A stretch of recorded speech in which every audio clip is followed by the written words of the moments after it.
Happy Lohri to all of you and your family. আর এই লোহড়িতে যদি গাজরের হালুয়া না বানাই তাহলে যেন শীতকালটা অসম্পূর্ণই থেকে যায়। তাই মার্কেট থেকে একদম ফ্রেশ গাজর নিয়ে এসে চলে এসেছি গাজরের হালুয়া বানাতে।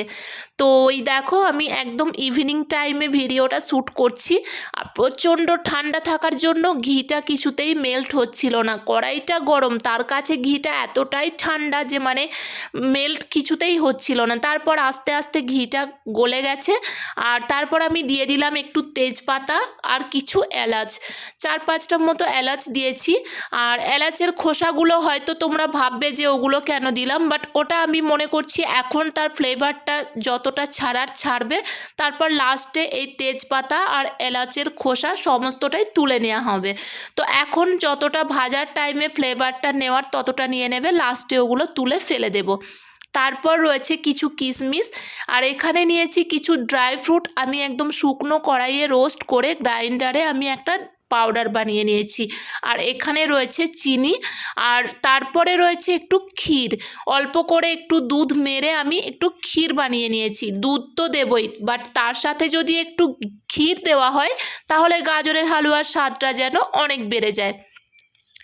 তো দেখতেই পেলে যখন গাজরগুলো গ্রেট করা দিলাম তখন একদম কড়াইতে জায়গা হচ্ছিল না, বাট এই দেখো নাড়তে নাড়তে কিন্তু এটা কোয়ান্টিটি অনেকটা কমে এসছে।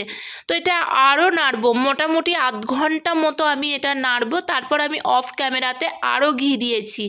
যেহেতু এখানে 700-750 গ্রাম মতো গাজর আছে যেটা আমি গ্রেট করেছি, তো অনেকটাই পরিমাণ। আর আমি একটু ফ্রিজে স্টক করে রাখার জন্য একটু বেশি করে বানাচ্ছি।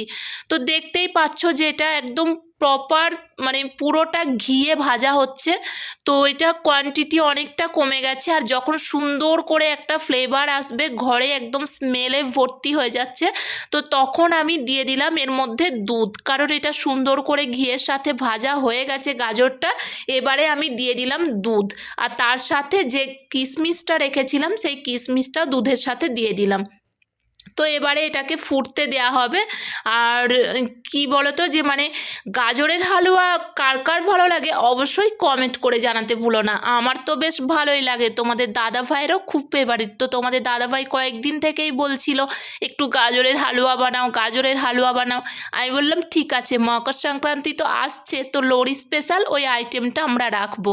তো এই দেখো তারপর মোটামুটি কিছুক্ষণ ফুটে আসার পর আমি দিয়ে দিচ্ছি যে ক্ষীরটা বানানো ছিল সেটা। তো দুধটাও আমি একদম জাল দেওয়ার পরেই আমি দুধ দিইনি, একটু বেশ ভালো করে জাল দিয়ে একটু ঘন করে রেখেছিলাম, সেই দুধ দিয়েছি।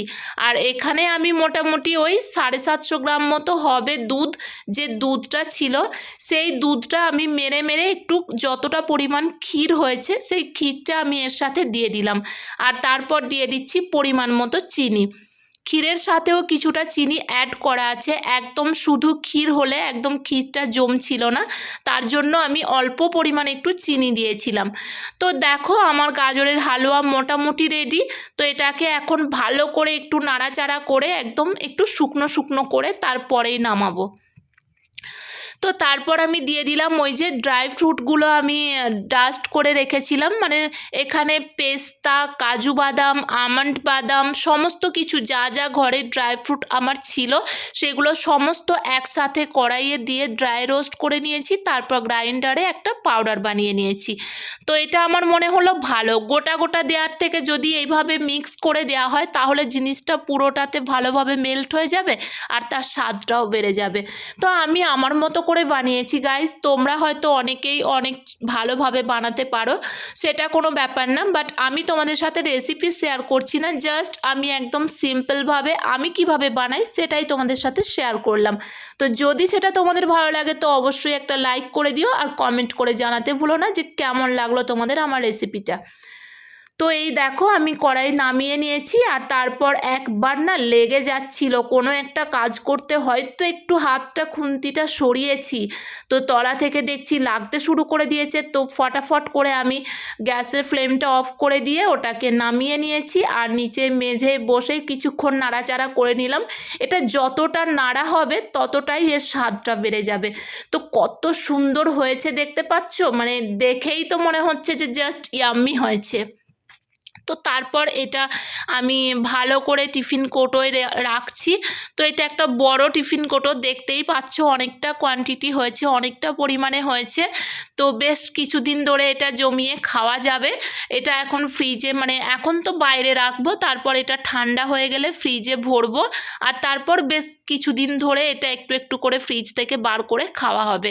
তো তোমাদের দাদাভাইয়ের তো এটা ভীষণ ফেভারিট, আর এখন বাবানেরও ভীষণ পছন্দের। আমারও বেশ গাজরের হালুয়া খেতে ভালোই লাগে, তাই ঝটপট করে বানিয়ে নিলাম আর লেট না করে। তো যেহেতু লরি, তো লরি স্পেশাল, তো পিঠে পুলি এসব অনেকেই অনেক কিছু বানায়। যেহেতু আমি পাটিসাপটা 2-3 দিন বানিয়ে খেয়েছি, তাই ভাবলাম আজকে গাজরের হালুয়াটা বানিয়েই একটু স্পেশাল বানাই। তো চলো, আজকের ভিডিওটা এই পর্যন্তই রাখলাম। দেখা হবে আবার নতুন কোনো ভিডিওতে। ততক্ষণ পর্যন্ত তোমরা ভালো থেকো, সুস্থ থেকো। Love you all, tata. যারা আমার চ্যানেল এখনও সাবস্ক্রাইব করোনি, জলদি যাও, দেরি করছো কেন? আর সাবস্ক্রাইব করে পাশে থাকা বেল বাটনটি অন করে নাও। বাই।